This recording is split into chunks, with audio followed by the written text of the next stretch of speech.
একটি বড় স্ক্যাম সামনে এসেছে, ভাইপোর সেবাশ্রয় ক্যাম্পে স্ক্যাম। ইতিমধ্যে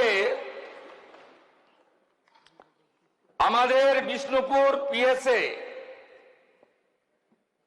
একাধিক কেস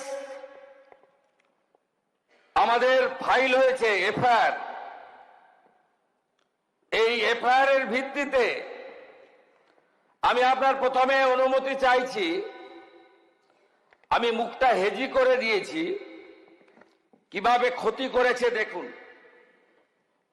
এই ছবিগুলো দেখুন, এই চিটিংবাজটা দেখুন, বাচ্চাটার হাত গেছে, দেখুন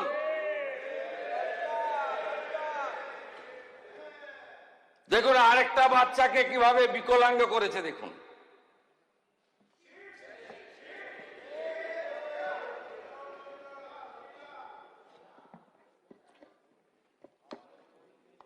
এই দিদির পাটা গেছে দেখুন।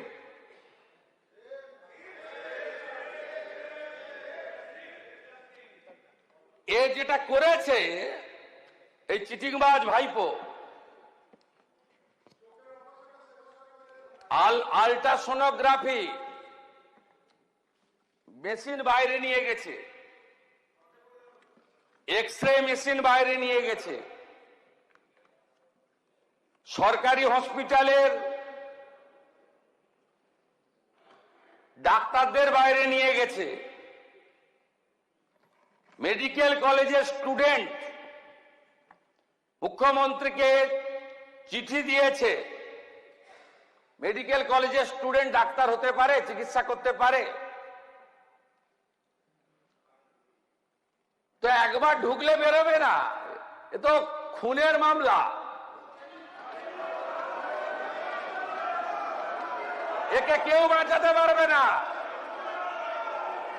এই চিটিংবাজ ভাইপোকে কেউ বাঁচাতে পারবে না। আগে তো সবকে তুলবো,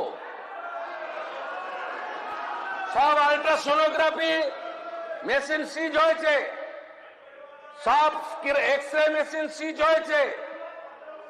দিলীপ মন্ডল তার গোডাউন থেকে এই সকল সেবাশ্রয় 25-এ ওষুধ সিজ হয়েছে, যেটা 21 সালের ওষুধ, এক্সপায়ারি ওষুধ দিয়েছে পেশেন্টদেরকে।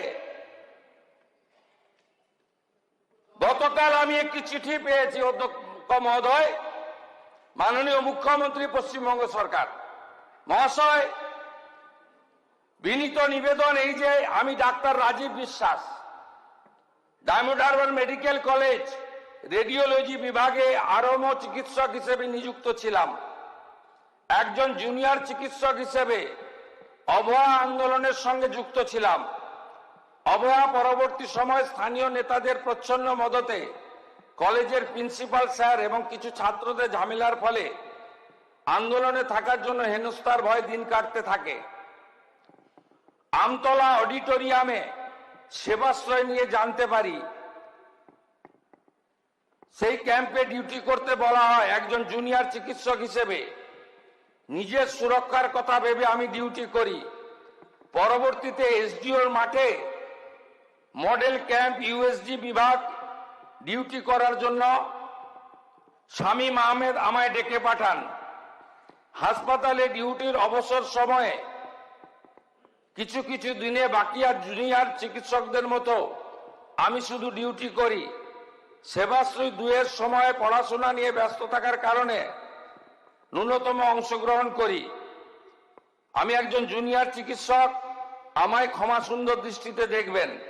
আমার ভবিষ্যৎ সুরক্ষার্থে আপনার প্রতি আমার আবেদন। রাজীব বিশ্বাস।